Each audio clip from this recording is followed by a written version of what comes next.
Magandang oras po sa inyo mga kaibigan, mga kasama ko sa Kape at Balita dito sa Radyo Pilipino UK. Ako pa rin ang inyong kaibigan, ako po si Buddy Bernardino. Isa na namang episode po ng ating Kape at Balita program.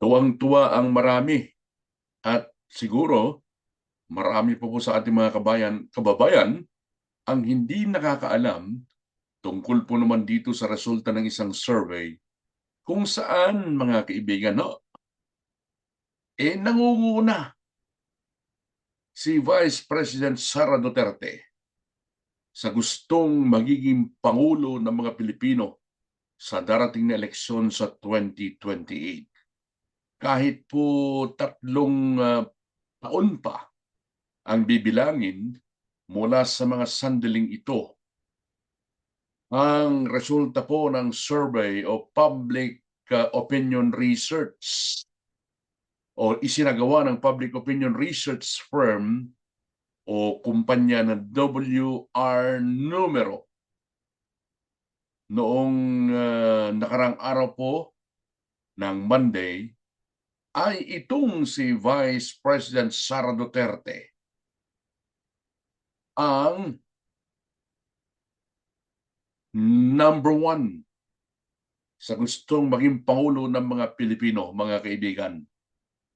Ito po ay non-commissioned survey para po sa 2028 presidential elections. Para sa mga hindi pa po nakakaalam, mga kaibigan, ang non-commissioned survey ay isinagawa noong February 10 hanggang February 18, kung saan si Duterte po ang nanguna sa mga presidential preferences. Alam niyo kung ilan ho ang nakopo nitong si VP Sara? 29% voter preference, mga kaibigan. That is 3 years from now. How much more kung malapit na po yung 2028 elections, mga kaibigan, no? Sinundan ito nitong si Paing Tulfo na 19% at maging si Vice President o dating Vice President Leni Robredo na 12%. Samantalang 23% po naman ng mga voters ay hindi po makapagbigay ng kanilang desisyon o pawang mga undecided kung sino yung kanilang mga iboboto. Nagpapatunay lamang ho ito, mga kaibigan, na yung patuloy ho na pagbanat ho at pagdidiin kay VP Sara ng kung ano-anong issue, partikular yung mga kongresista ho natin na ni-railroad, yun po namang impeachment complaint laban sa kanya. At kung ano-ano pang issue na ikinukulapol at ibinabato kay VP Sara maging ng kanyang ama na dating Pangulo ng ating bansa, hindi po talaga naniniwala ang maraming tao. Kita nyo itong si VP Sara, bakit hindi niya pinapatulan halos lahat nung mga banat sa kanya? Nananahimik lang siya, di ba? May mga times nga na pumunta siya sa Japan, nag-relax lang muna sa pinakadami ng issue naman kasi na ibinabato sa kanya. Sabi niya, mag-relax ako. Kapag pinatulan niya yan, baka lalo lang siyang, lalo lang siyang kuyugin ng mga kumukuyog sa kanya. Particularly ng mga nasa Kongreso, mga kaibigan, na alam naman natin na mga alipores ng Malacanang na hanggang sa pinakadulo talaga, talagang gusto nilang ipagtanggol ang kasalukuyang administrasyon kahit marami naman ho ang nakikita ng taong bayan na mali. Maraming mali sa mga ginagawang pamamalakad ho ng kasalukuyang namamahala sa ating pamahalaan, mga kaibigan. Kaya nga binanggit natin noong nakaraan, di ba, na kanino ba ho yung burden of proof? Wala naman kay VP Sara kundi nandyan sa mga prosecutors. Prosecutors ng impeachment trial, yung 11 congressman ho dyan. Ang hindi ko pa po maliwanag talaga, Paano kapag natalo ho yung mga prosecutors na inelect ng Kongreso kasi may election tayo sa Mayo.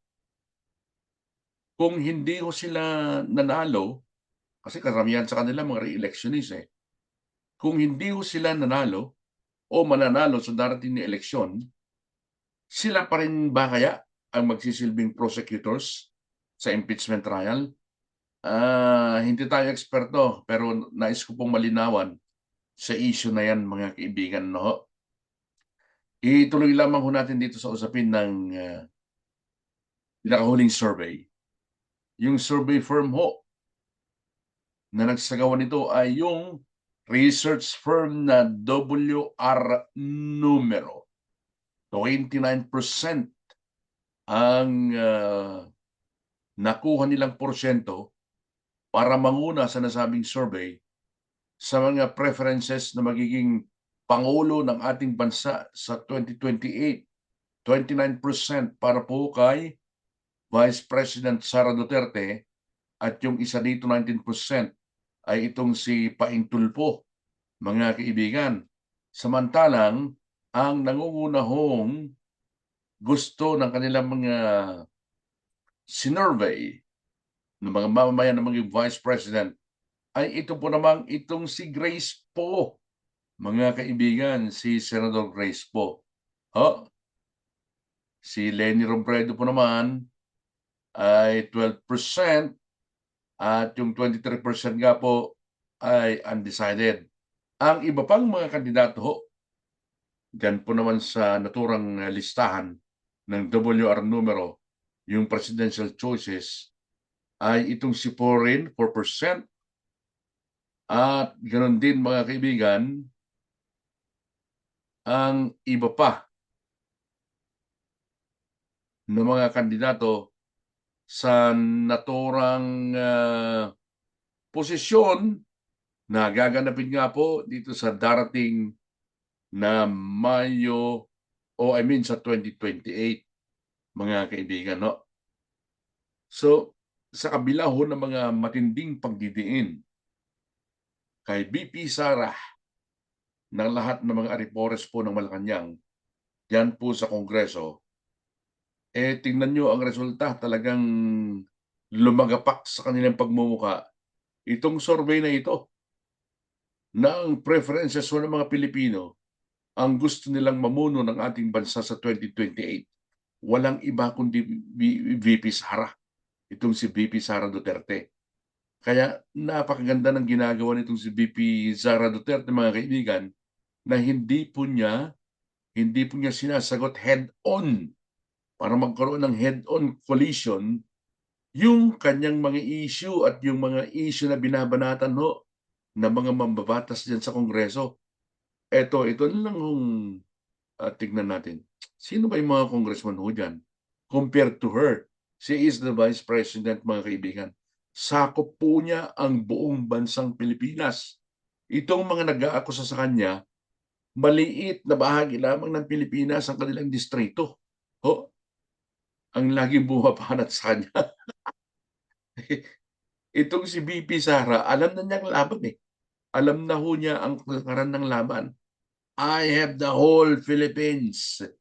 Itong mga bumabanat sa kanya, langgam lamang ho yan, mga kaibigan. Dahil maliliit na distrito ng Pilipinas. So, mga kaibigan, well, posibleng nakakakagat sila. Pero itong si VP Sara kasi, alam na niya ang laro eh.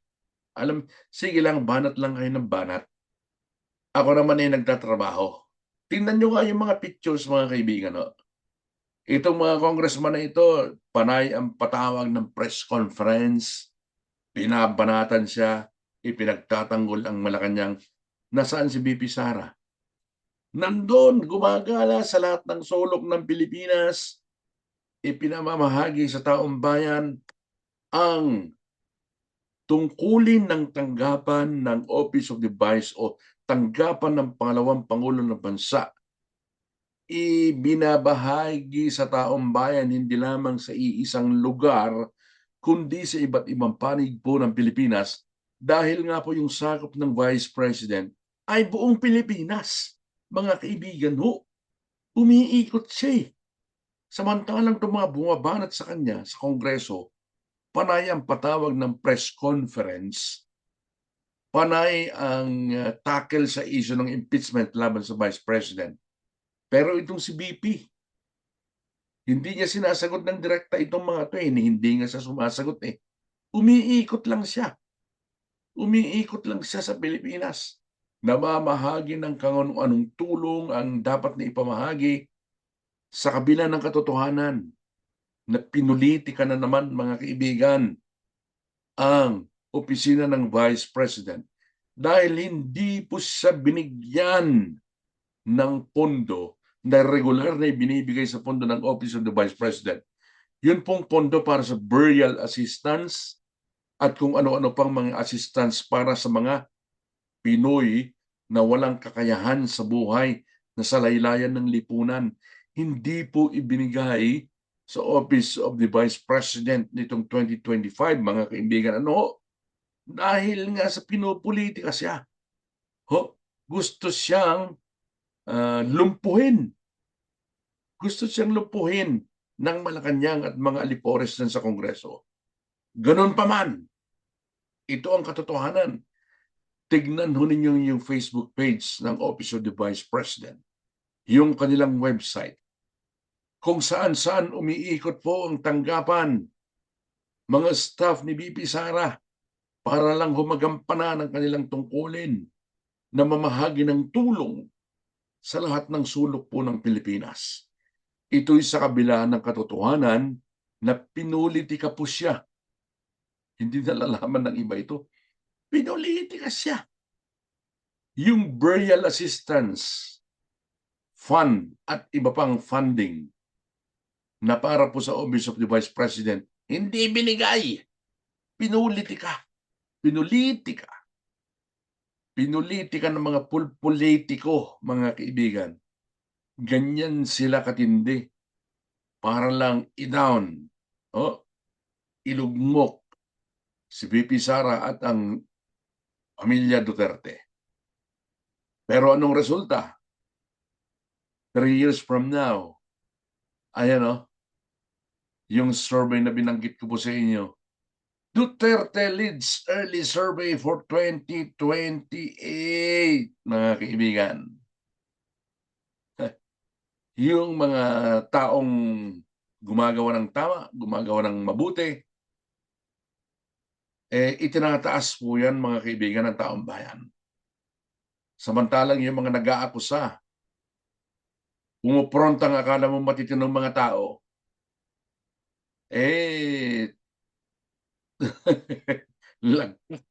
lagpak ko sa mga survey, particularly ng mga congressman na pumupronta dyan po naman sa Quadcom, pumupronta sa Tricom. Hindi naman siguro lahat sa kanila lumagpak.